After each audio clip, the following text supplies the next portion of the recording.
عزیزان گرامی، قرآن کریم وحی کے ذریعے نبی اکرم صلی اللہ علیہ وسلم پر یہ کتاب نازل ہوئی۔ یہاں رک کر تھوڑا سا ہم اگر تصور علم کو دیکھیں کہ اسلام کا تصور علم کیا ہے، اور آج کی فاتح تہذیب، ہم تسلیم کریں یا نہ کریں لیکن مغربی تہذیب آج کی فاتح تہذیب قرار پاتی ہے، کہ مغربی تہذیب کا تصور علم کیا ہے۔ مغربی تہذیب کے لیے تصور علم مغرب کے فلاسفہ کی زبانی اگر سمجھنے کی کوشش کی جائے تو کانٹ اور ڈیکارٹ کے ہاں اور ہیگل کے ہاں تصور علم کیا ہے، سورس آف نالج تو بیان کیا جاتا ہے کہ حواس ہے اور عقل ہے۔ بنیادی طور پر تصور علم میں ان کے ہاں جو چیز داخل ہے شامل ہے کہ جو محسوس ہو، جس کو محسوس کیا جا سکے، جو مشاہد ہو، جسے دیکھا جا سکے، جس کو کسی لیبارٹری میں پرکھا جا سکے، وہ علم ہے۔ اور مغرب کے اس تصور علم کے مطابق وہی علم کے دائرے سے خارج ہے، وہی علم کے دائرے میں داخل نہیں ہے، شامل نہیں ہے۔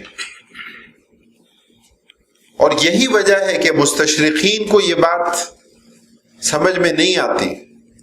نبی اکرم صلی اللہ علیہ وسلم کی وحی کی کیفیت کو کبھی مرض سے، معاذ اللہ، کبھی نقل کفر نہ باشد، کبھی مرگی سے تعبیر کیا جاتا ہے۔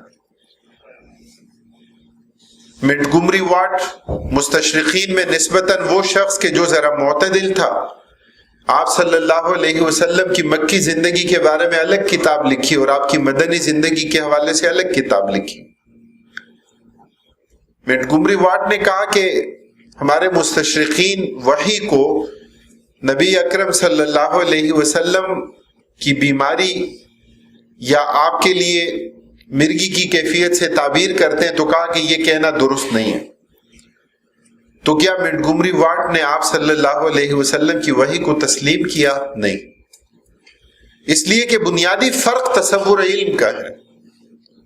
منٹگمری واٹ نے کہا کہ وحی بیماری نہیں تھی، مرگی کی کیفیت نہیں تھی، تو پھر کیا تھا؟ کہا کہ وہ آپ صلی اللہ علیہ وسلم کی زبردست قوت متخیلہ تھی، یعنی پھر بھی تسلیم نہیں کیا۔ وحی من جانب اللہ ہے، اللہ کی جانب سے ہے۔ قرآن کریم کی پچھلے سیشن میں آیات میں جو قرآن کا تعارف ذکر ہوا، اللہ تعالیٰ فرماتے ہیں وَإِنَّهُ لَتَنزِيلُ رَبِّ الْعَالَمِينَ۔ قرآن کریم تدریجاً اللہ تعالیٰ کی طرف سے نازل ہونے والی کتاب ہے۔ تنزیل باب تفعیل ہے، تدریجاً نزول، یکے بعد دیگر نزول، کبھی دن میں کبھی رات میں نزول، کبھی حالت امن میں تو کبھی حالت جنگ میں نزول، کبھی مکہ میں تو کبھی مدینہ میں نزول، کبھی حالت سفر میں تو کبھی حالت حضر میں نزول۔ یہ ہے قرآن کریم کا تدریجی نزول۔ اسلام کا تصور علم کیا ہے؟ قرآن کریم کی سب سے پہلی وحی اقرأ بسم ربک الذی خلق، خلق الانسان من علق۔ تصور علم سب سے اعلیٰ ترین ذریعہ علم کا کہ جس کو جھٹلایا نہیں جا سکتا وہ وحی ہے۔ عقل دھوکہ کھا سکتی ہے، حواس دھوکہ کھا سکتے ہیں،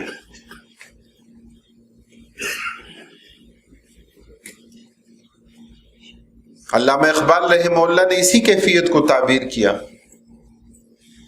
علامہ اقبال رحمہ اللہ نے کہ جب حضرت ابراہیم علیہ السلام کا تذکرہ کیا کہ بے خطر کود پڑا آتش نمرود میں عشق، عقل ہے محو تماشائے لبے بام ابھی۔ عقل تو محو تماشا ہے، عقل اعلیٰ ذریعہ نہیں ہے۔ عقل کا تقاضا ہوتا تو آگ تو جلانے والی ہے، تو عقل سے اعلیٰ ذریعہ کہ جسے اقبال نے یہاں عشق سے تعبیر کیا، بے خطر کود پڑا آتش نمرود میں عشق، اعلیٰ ترین ذریعہ۔ مغرب کا معروف فلسفی کہ جس کے تصور اخلاق کی بنیاد پر آج مغرب کا نظام اخلاق ہے، فریڈرک ولیم نیٹشے، جرمنی کا وہ مجذوب فلسفی کہ جس سے نسبتاً علامہ اقبال متاثر بھی تھا اور قدر مشترک بعض چیزیں بھی موجود تھیں، کہ جس نے سب سے پہلے ڈیتھ آف گاڈ کا فلسفہ پیش کیا. اس نے کہا کہ میں مجذوب فلسفی تھا، کہا کہ میں دن کی روشنی میں لالٹین لے کر نکلا اور میں نے چوکوں چوراہوں میں دیکھا لیکن مجھے معاذ اللہ کہیں خدا نہیں ملا، اور کہا کہ میں آج سے اعلان کرتا ہوں کہ معاذ اللہ ثم معاذ اللہ کہ خدا کی موت واقع ہو گئی. علامہ اقبال رحمہ اللہ نے اس مجذوب فلسفی کو جواب دیا. علامہ اقبال رحمہ اللہ فرماتے ہیں اگر ہوتا وہ مجذوب فرنگی اس زمانے میں تو اقبال اس کو سمجھاتا مقام کبریا کیا ہے، کہ اگر وہ فرنگی مجذوب ہوتا تو میں اس کو سمجھاتا کہ اللہ کا مقام کیا ہے، کہ تم جس ڈیتھ آف گاڈ کی بات پیش کرتے ہو وہ فلسفہ غلط، تمہارا وہ تصور غلط. مغرب کے فلاسفہ کہتے ہیں کہ نیٹشے نے ابراہیمی خدا کی موت کا اعلان نہیں کیا بلکہ ہر طرح کی بالادستی کو ختم کرنے کا اعلان کیا کہ اب کسی کو کسی پر کوئی بالادستی حاصل نہیں. یہ مغرب کا تصور اخلاق ہے. تصور تعلیم میں بھی کسی کو کسی پر بالادستی، استاد کو شاگرد پر بالادستی حاصل نہیں ہے، شوہر کو بیوی پر بالادستی حاصل نہیں ہے، بڑے کو چھوٹے پر بالادستی حاصل نہیں ہے. کہ ڈیتھ آف گاڈ کے اس فلسفے کے پیچھے یہ تصور ہے تو وہ آج معلم اخلاق قرار پاتا ہے مغرب کے لیے. وہی وہ ذریعہ ہے، وہی وہ سورس ہے کہ جو حواس سے بڑھ کر ہے، جو عقل سے بڑھ کر ہے. اللہ رب العالمین نے حواس بھی دیے، اللہ تعالیٰ نے عقل دی، لیکن وہی کہ جس کے ذریعے ان چیزوں کا پتہ چلتا ہے کہ جس کا پتہ حواس سے نہیں چلتا، کہ جس کا پتہ عقل سے نہیں چلتا، وہی اس کے بارے میں بتاتی ہے. اور اسے ایمانیات میں ایمان بالغیب سے تعبیر کیا جاتا ہے. ہم مانتے ہیں کہ اللہ تعالیٰ نے جنت پیدا کی ہے، ہم مانتے ہیں اللہ تعالیٰ نے جہنم پیدا کی، ہم نے نہیں دیکھا، ہم نے فرشتوں کو نہیں دیکھا، ہم نے تقدیر لکھی ہوئی مجموعہ ایک مصحف کی صورت میں نہیں دیکھا. ہم مانتے ہیں، تسلیم کرتے ہیں کہ اللہ تعالیٰ نے تقدیر لکھی. صحیح مسلم میں روایت ہے حضرت آدم علیہ الصلوۃ والسلام اور حضرت موسیٰ علیہ الصلوۃ والسلام کا مکالمہ ہوا آپس میں. آپ صلی اللہ علیہ وسلم فرماتے ہیں احتج آدم و موسیٰ عند ربہما، اور یہاں تشریح کرنے والے محدثین فرماتے ہیں کہ احتج آدم و موسیٰ عند ربہما کا مطلب کیا ہے کہ دونوں نے مناظرہ کیا، دونوں کا مناظرہ. مناظرے کا لفظ ذرا بدنام ہے، استعمال اس کا غلط ہے، ورنہ لفظ فی نفسی ہی اتنا برا نہیں ہے. مناظرہ کسے کہتے ہیں؟ النظر فی دلیل الجانبین، جانبین کے دلائل کو دیکھنا کہ کس کی دلیل زیادہ راجح ہے، کس کی دلیل زیادہ قوی ہے. تو حضرت موسیٰ علیہ الصلوۃ والسلام نے فرمایا انت آدم الذی خلقک اللہ بیدہ، کہ آپ حضرت آدم علیہ الصلوۃ والسلام، اللہ نے آپ کو اپنے ہاتھ سے پیدا کیا. ثم اسکنک فی جنتی، آپ کو اپنی جنت میں ٹھہرایا. ثم احبطت الناس بخطیئتک الی الارض، پھر آپ اپنی اس لغزش کی وجہ سے اپنی اولاد کو زمین پر لے آئے. یہ کس نے کہا؟ حضرت موسیٰ علیہ الصلوۃ والسلام، حضرت آدم علیہ الصلوۃ والسلام سے. اب حضرت آدم علیہ الصلوۃ والسلام کیا جواب دیتے ہیں؟ فرماتے ہیں انت موسیٰ، آپ حضرت موسیٰ ہیں. الذی اصطفاک اللہ برسالتہ، اللہ نے آپ کو اپنی رسالت کے لیے چن لیا. وقربک نجیا وکلمک، اللہ نے آپ کو خود سے قریب کیا سرگوشی کے لیے، اللہ نے آپ سے کلام کیا. تو کہا کہ آپ نے میری تخلیق سے کتنا عرصہ پہلے آپ کے علم میں ہے کہ اللہ نے تورات لکھی. فَبِكَمْ وَجَدْتَ كَتَبَ اللَّهُ التَّوْرَاةَ قَبْلَ أَنْ يَخْلُقَنِي، اللہ نے مجھے پیدا کرنے سے کتنا عرصہ پہلے تورات لکھی. حضرت موسیٰ علیہ الصلوۃ والسلام فرماتے ہیں کہ آپ کی پیدائش سے 40 سال پہلے. تو حضرت آدم علیہ السلام فرماتے ہیں افتلومنی علی عمل قد کتبہ اللہ علی قبل ان یخلقنی ب40 عاما، کیا آپ اس عمل پر مجھے ملامت کر رہے ہیں کہ جو اللہ تعالیٰ نے میری تخلیق سے 40 سال پہلے اللہ نے لکھ دیا تھا کہ وعصا آدم ربہ فغوا، کہ حضرت آدم علیہ السلام سے یہ لغزش ہوگی۔ یہ کیا ہے؟ تقدیر۔ بنیادی مقصود اس میں کیا ہے؟ اگر مختصراً اس کو ہم دیکھیں، بنیادی مقصود اس میں یہ ہے کہ حضرت موسیٰ علیہ السلام فعل کی ایک جہت، کام کی ایک جہت کو دیکھ رہے تھے، اور وہ کیا تھا؟ نسبت الی العبد بکسبہ و اختیارہ، کہ کوئی فرد کام کرتا ہے تو ہم کرنے والے کی طرف نسبت کرتے ہیں کہ کرنے والے نے یہ کام کیا۔ حضرت آدم علیہ السلام اس بات کو تسلیم کرتے ہیں۔ حضرت آدم علیہ السلام کہ اس تسلیم کرنے کو اللہ تعالیٰ نے قرآن کریم میں بھی بیان کیا، لیکن حضرت آدم علیہ السلام کیا فرماتے ہیں کہ فعل کی ہمیشہ ایک نسبت نہیں ہوتی، ایک جہت سے صرف اس کو نہیں دیکھا جاتا، بلکہ یہ اللہ کی تقدیر میں بھی موجود تھا کہ اس طرح یہ کام ہوگا، اس لیے یہ کام سرزد ہوا۔ جہاں تک نسبت الی العبد ہے، بندے کی طرف نسبت ہے، تو حضرت آدم علیہ السلام اس پر اللہ تعالیٰ سے توبہ کے طلبگار بھی ہوئے اور اللہ تعالیٰ نے ان کی توبہ قبول فرما لی۔ ہم مانتے ہیں کہ تقدیر ہے، تقدیر کے لکھنے کو ہم نے نہیں دیکھا، لکھی ہوئی تقدیر ایک نوشتے کی صورت میں، ایک مصحف کی صورت میں، نامہ اعمال کی صورت میں ہم نے نہیں دیکھا۔ آپ صلی اللہ علیہ وسلم نے فرمایا کہ تقدیر کی قسمیں ہیں، تقدیر لوح محفوظ میں ہے۔ آپ صلی اللہ علیہ وسلم نے فرمایا کہ تقدیر فی بطن الام ہے، اللہ کی تقدیر ہزاروں سال پہلے۔ جب اس کا مصداق اس دنیا میں آتا ہے تو فرشتہ آتا ہے کہ جب بچے میں روح ڈالی جاتی ہے، فرشتہ اس وقت کیا لکھتا ہے؟ فَيَكْتُبُ بَيْنَ عَيْنَيْهِ، اس کے ماتھے پہ لکھتا ہے کہ اس تقدیر کا مصداق یہ ہے، شقی ام سعید، نیک بخت ہوگا بدبخت ہوگا۔ فَيَكْتُبُ رِزْقَهُ وَأَجَلَهُ وَعَمَلَهُ، اس کا رزق لکھتا ہے، اس کی عمر کے بارے میں لکھتا ہے، کتنی مدت پائے گا، اس کے عمل کے بارے میں لکھتا ہے کیا ہوگا۔ ہم نے نہیں دیکھا لیکن ہم مانتے ہیں۔ یہ کیا ہے؟ یؤمنون بالغیب، ہمیں کس نے بتایا؟ وحی نے بتایا۔ یہ ایمان بالغیب ہے، یہ بنیادی صفت ہے۔ اللہ کے رسول صلی اللہ علیہ وسلم کے لیے وحی کی دو صورتیں، وحی مطلوب ہے قرآن کریم کی صورت میں جس کی تلاوت کی جاتی ہے، اور وحی غیر مطلوب ہے، وہ نبی اکرم صلی اللہ علیہ وسلم کی احادیث مبارکہ کی صورت میں، آپ کے عمل کی صورت میں، آپ صلی اللہ علیہ وسلم کی تقریر کی صورت میں۔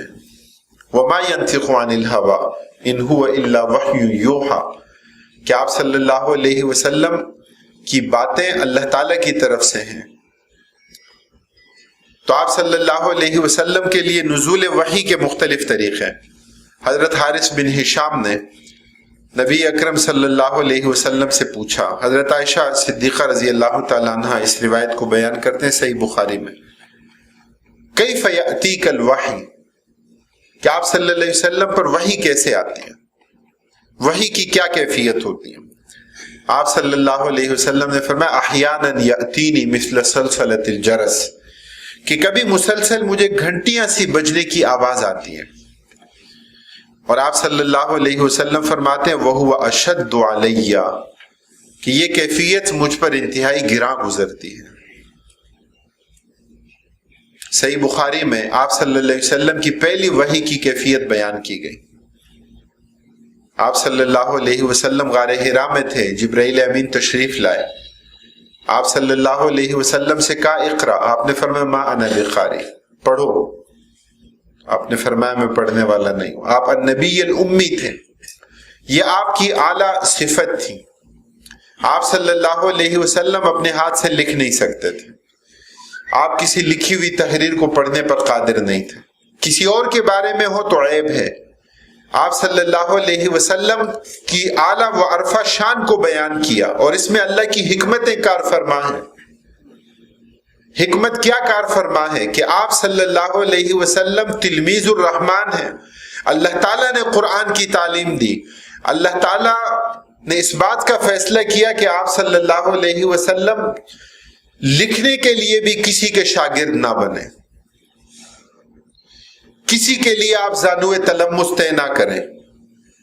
آپ صلی اللہ علیہ وسلم کو جو علم دیا گیا وہ علم اللہ کی طرف سے ہے. دوسری حکمت کار فرما تھی، وہ کیا تھی کہ کل کو یہ کفار کہیں گے، یہ معترضین کہیں گے کہ آپ صلی اللہ علیہ وسلم تو خود لکھنے والے ہیں، آپ تو خود پڑھنے والے ہیں، آپ نے مطالعہ کیا، آپ نے خود سے قرآن لکھا معاذ اللہ، اور اس کے باوجود کہ آپ النبی الامی ہیں یہ اعتراض آیا. اللہ رب العالمین نے قرآن کریم میں اس اعتراض کو بھی بیان کیا اور اس کا جواب بھی بیان کیا. اللہ تعالیٰ فرماتے ہیں کہ اعتراض کیا ہوتا ہے کہ انما یعلمہ بشر، کہ ایک اور شخص نے آپ کو تعلیم دی جو خود اس پر قادر نہیں ہے. آپ صلی اللہ علیہ وسلم ایسا معجز کلام پیش فرما رہے ہیں کہ جس معجز کلام کی مثال اور نظیر کوئی پیش نہیں کر سکتا. بڑے ادیب اور شعراء موجود تھے، فی البدیع قصیدے کہنے والے موجود تھے، عربی ادب کے شاہکار قادر الکلام، لیکن قرآن کریم کے اس اعجاز کا کوئی مقابلہ نہیں کر سکا. یہ کیسے ممکن ہے کہ النبی الامی ان لوگوں کے اعتراض کے مطابق کہ معاذ اللہ اپنی طرف سے کچھ کہیں اور اس کا جواب نہ ہو سکے. اس لیے اللہ کے رسول صلی اللہ علیہ وسلم النبی الامی، اور یہ آپ کی اعلیٰ ترین صفت کہ جسے قرآن کریم میں اللہ تعالیٰ نے بیان کیا. آپ سے کہا گیا اقرا، آپ نے فرمایا ما انا بقاری، پڑھنے والا نہیں، اقرا. آپ صلی اللہ علیہ وسلم فرماتے ہیں قال فاخذنی فغطنی، صحیح بخاری میں حتی بلغ منی الجہد، فرماتے ہیں کہ جبرائیل امین نے مجھے پکڑا، مجھے زور دیا، بھینچا، یہاں تک کہ مجھ پر مشقت کی انتہا ہو گئی. لیکن آپ صلی اللہ علیہ وسلم کی زبان اطہر پر جاری ہو گیا اقرأ بسم ربک الذی خلق. یہ پہلی وحی تھی. ہمارے استاد گرامی رحمہ اللہ شیخ القرآن حضرت مولانا گوہر رحمان رحمہ اللہ، آپ میں سے اکثر شاید نام سے واقف ہوں گے. حضرت مولانا گوہر رحمان رحمہ اللہ کی بڑی علمی خدمات ہیں، اور مجھے اس موقع پر ان کی وہ کیفیت یاد آتی ہے کہ جب وہ شدید بیماری میں تھے اور آخری ایک دن پہلے میں ملاقات کے لیے گیا تو انہوں نے فرمایا کہ میں تدریس نہیں کر پا رہا، گلے کی تکلیف ہے، سانس پھول جاتا ہے. تو میں نے کہا کہ ہمیں اس بات کی خوشی تو ہے کہ آپ تدریس نہیں کر پا رہے لیکن آپ لکھ رہے ہیں. بیمار تھے، بیڈ پر تھے لیکن لکھتے تھے. تو انہوں نے ایک عزم سے کہا کہ ہاں میں لکھ رہا ہوں اور لکھتا رہوں گا. اور اس کے اگلے دن ان کی روح پرواز کر گئی. لیکن آخری کیفیت بھی کیا تھی؟ وہ کیفیت یہ تھی کہ بخاری کی اسی حدیث کی شرح لکھ رہے تھے، اور اس میں بیٹھ کر لکھتے ہوئے کیفیت ان کی یہ تھی کہ قال فاخذنی فغطنی حتی بلغ منی الجہد،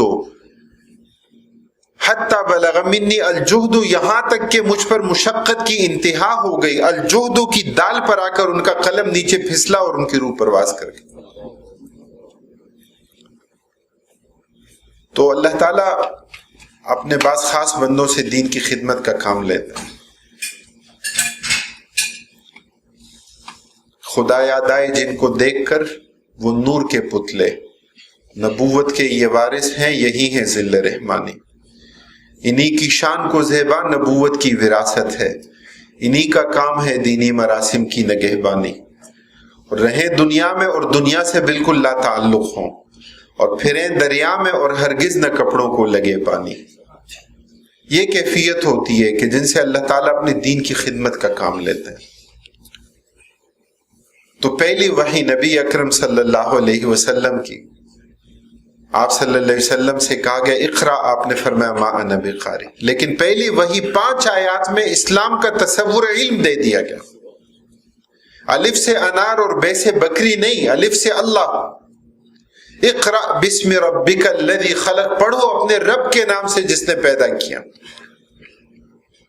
پڑھنے لکھنے کا مقصد اپنے خالق کی معرفت ہے، اپنے خالق کو جاننا ہے، اپنے خالق کو پہچاننا ہے، اپنے خالق کے کلام سے آگاہی ہے. تو نبی اکرم صلی اللہ علیہ وسلم فرماتے ہیں کہ مسلسل گھنٹیاں بجنے کی آواز آتی ہے، یہ وحی کے نزول کی کیفیت ہوتی تھی، اور فرماتے ہیں وہ کیفیت مجھ پر انتہائی گراں گزرتی تھی. اور فرماتے ہیں جب یہ سلسلہ ختم ہو جاتا تو جو کچھ کہا جاتا اس دوران وہ آپ صلی اللہ علیہ وسلم کو یاد ہو جاتا. اور فرماتے ہیں کبھی فرشتہ میرے سامنے ایک مرد کی صورت میں آتا ہے. حدیث جبریل ہے، آپ صلی اللہ علیہ وسلم فرماتے ہیں، حضرت عمر بن خطاب رضی اللہ تعالیٰ عنہ راوی ہیں، فرماتے ہیں کہ ہم نبی اکرم صلی اللہ علیہ وسلم کی خدمت میں موجود تھے کہ اچانک ایک شخص آیا، شدید بیاض الثیاب شدید سواد الشعر لا یرا علیہ اثر السفر ولا یعرفہ منا احد.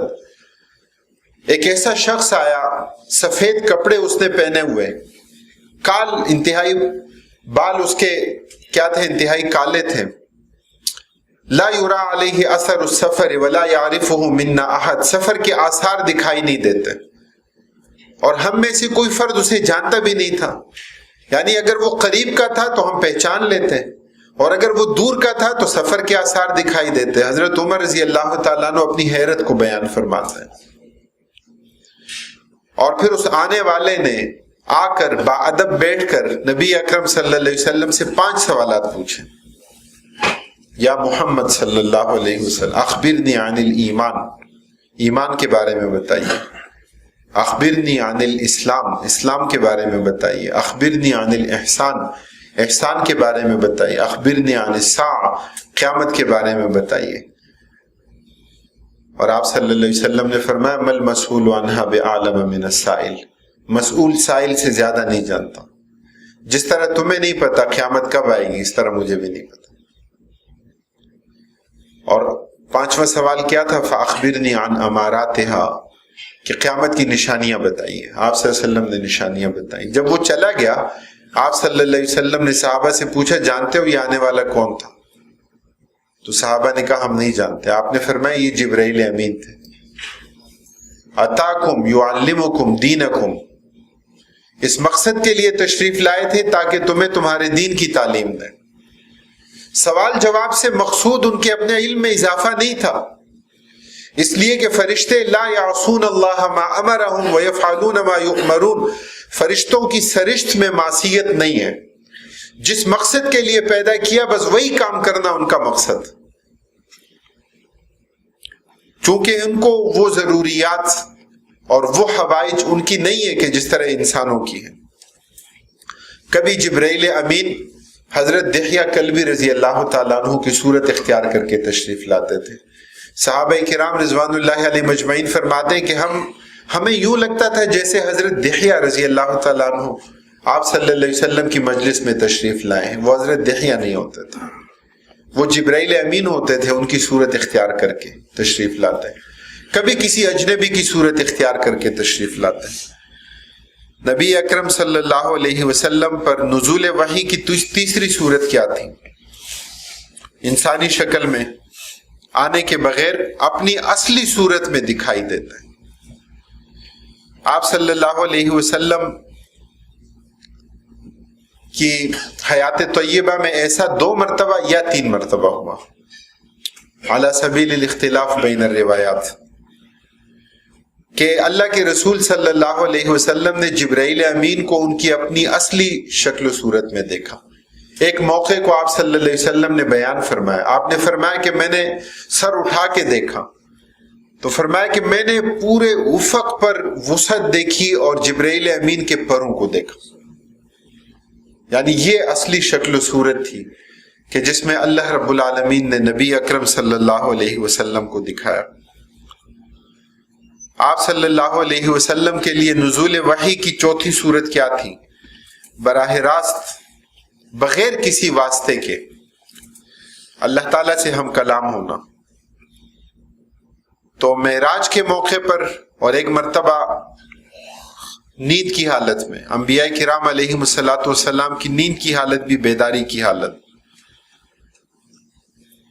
اسی طرح نزول وحی کی ایک صورت کیا تھی؟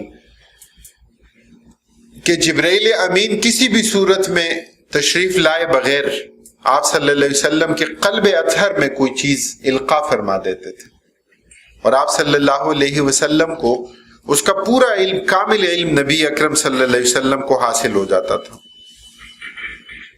قرآن کریم کا نزول 2 مرتبہ ہوا ہے۔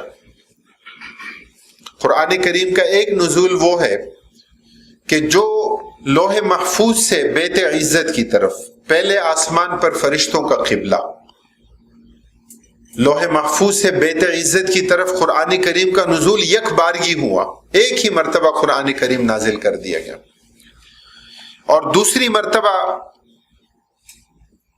اچھا پہلی مرتبہ نزول کو اللہ تعالیٰ نے قرآن کریم میں بیان فرمایا، انا انزلناہ فی لیلۃ القدر یا انا انزلناہ فی لیلۃ مبارکہ، کہ ہم نے اس عظمت والی رات میں قرآن کریم کو اتارا۔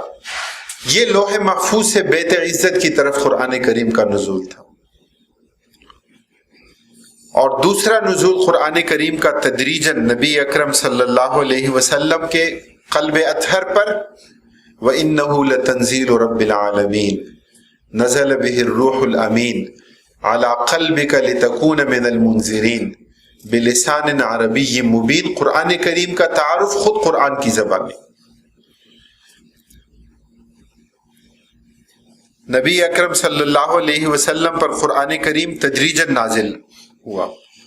قرآن کریم کا تدریجی نزول، اس کی مختلف حکمتیں تھیں کہ قرآن تدریجاً کیوں نازل ہوا۔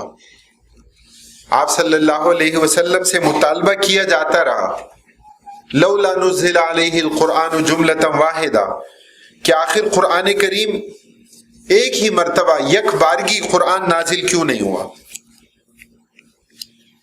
ان لوگوں کا مطالبہ اپنی جگہ، لیکن ہر مطالبہ پورا نہیں کیا گیا۔ مطالبے تو بہت کیے گئے، مطالبہ تو یہ بھی تھا کہ آپ صلی اللہ علیہ وسلم کے پاس خزانے کیوں نہیں ہیں، آپ صلی اللہ علیہ وسلم کے لیے کوئی ایسی سیڑھی کیوں نہیں ہے کہ آپ آسمان کی طرف جائیں اور آپ آسمان سے واپس نیچے اترتے ہوئے آئیں اور ہم اپنی آنکھوں سے آپ کو دیکھیں۔ مختلف مطالبات کیے گئے، ہر مطالبہ پورا کرنے کا نہیں ہوتا۔ لولا نزل علیہ القرآن جملۃ واحدہ، کہ آخر یہ قرآن یک بارگی نبی اکرم صلی اللہ علیہ وسلم پر نازل کیوں نہیں ہوا۔ امام رازی رحمہ اللہ نے تفسیر کبیر میں قرآن کریم کے تدریجی نزول کی حکمتیں بیان فرمائی۔ قرآن کریم کا تدریجی نزول، اس کی مختلف حکمتیں۔ تدریج لتنفیذ الاحکام، قرآن تدریجاً نازل ہوا تاکہ احکام کی تنفیذ، احکام کی امپلیمنٹیشن آسانی کے ساتھ ہو سکے۔ آپ دیکھیے پہلی ایک آیت میں پہلی مرتبہ شراب کی حرمت کا حکم نہیں آیا، یعنی وجہ ظاہر ہے۔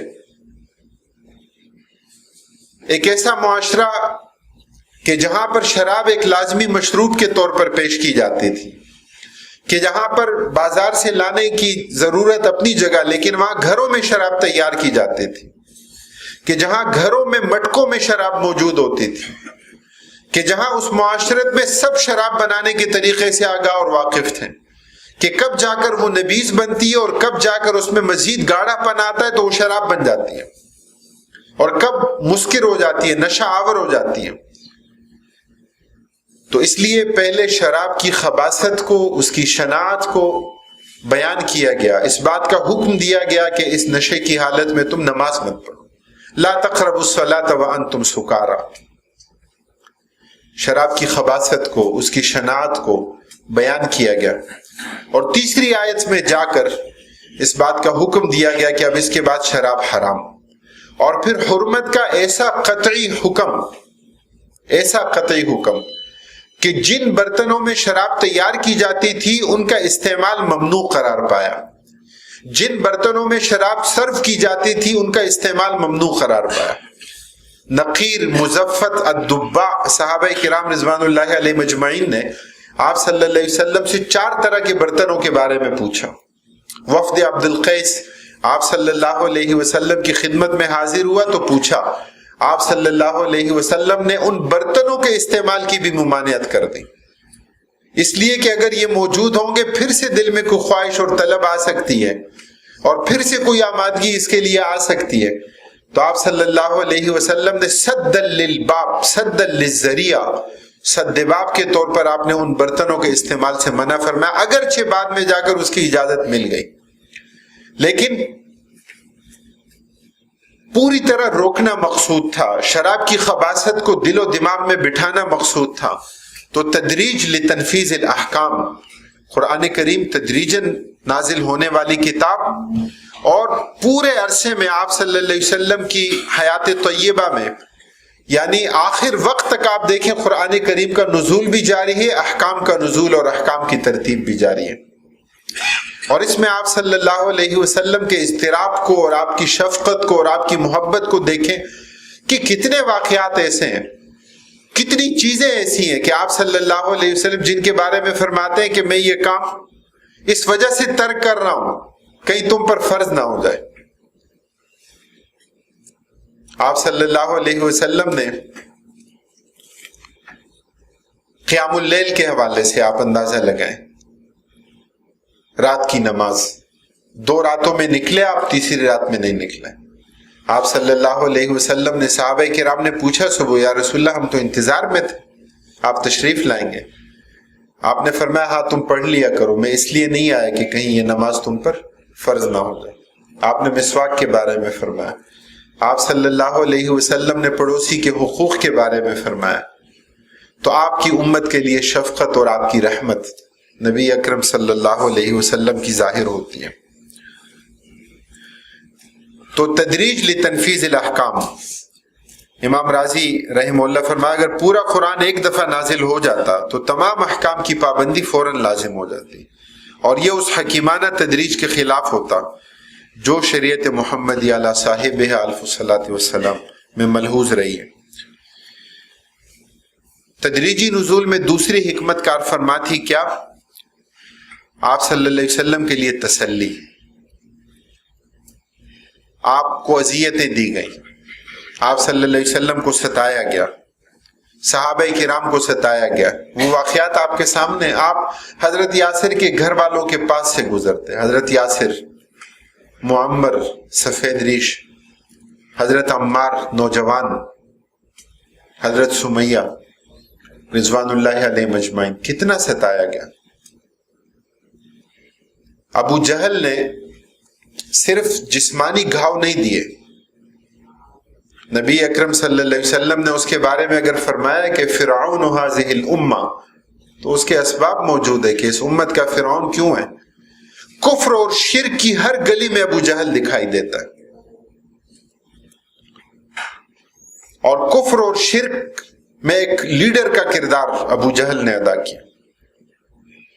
یعنی جسمانی طور پر جو تعذیب ہوتی ہے وہ واقعات تو عام طور پر موجود ہیں ہماری کتابوں میں، لیکن روحانی طور پر کتنا گھائل کیا کہ حضرت سمیہ رضی اللہ تعالیٰ عنہ سے کہا کہ انکی آمنت من اجل الرجال معاذ اللہ ثم معاذ اللہ، یعنی ان کی طرف گناہ کی نسبت، وہ عظیم خاتون، وہ قربانیوں کا پیکر، آپ صلی اللہ علیہ وسلم دیکھتے تھے یہ مصائب، قادر نہیں تھے، جہاد قتال کی اجازت نہیں تھی، اللہ کی مشیت تھی۔ آپ صلی اللہ علیہ وسلم کیا فرماتے تھے؟ صبرا یا آل یاسر فإن موعدکم الجنہ، فرماتے صبر کرو حضرت یاسر کے گھر والوں، تمہارے لیے جنت کا وعدہ ہے۔ حضرت بلال، حضرت خباب، حضرت خبیب بن عادی، دیگر صحابہ کرام رضوان اللہ علیہ مجمعین، کون سا ظلم ہے جو ان پر نہیں ڈھایا گیا؟ وہ کون سا ناروا ظلم و ستم ہے جو ان کے لیے روا نہیں رکھا گیا؟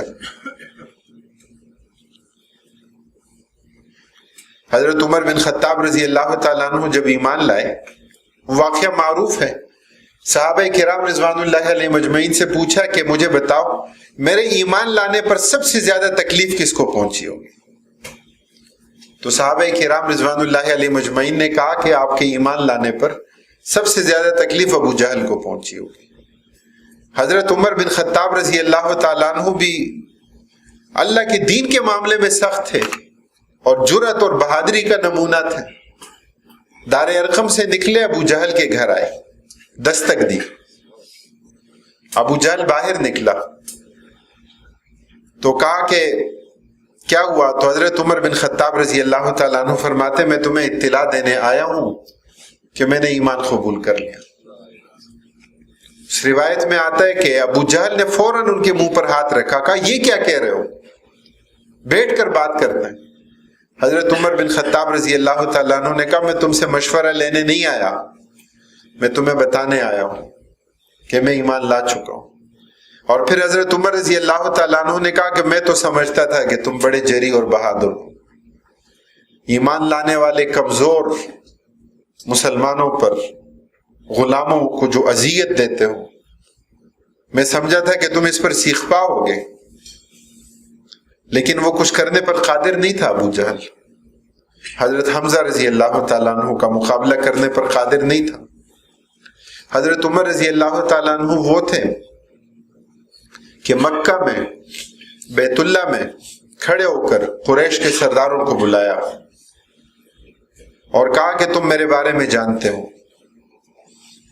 میرے ایمان کے بارے میں جانتے ہو، اور کہا کہ میں چند دن بعد ہجرت کے لیے نکلنے والا ہوں۔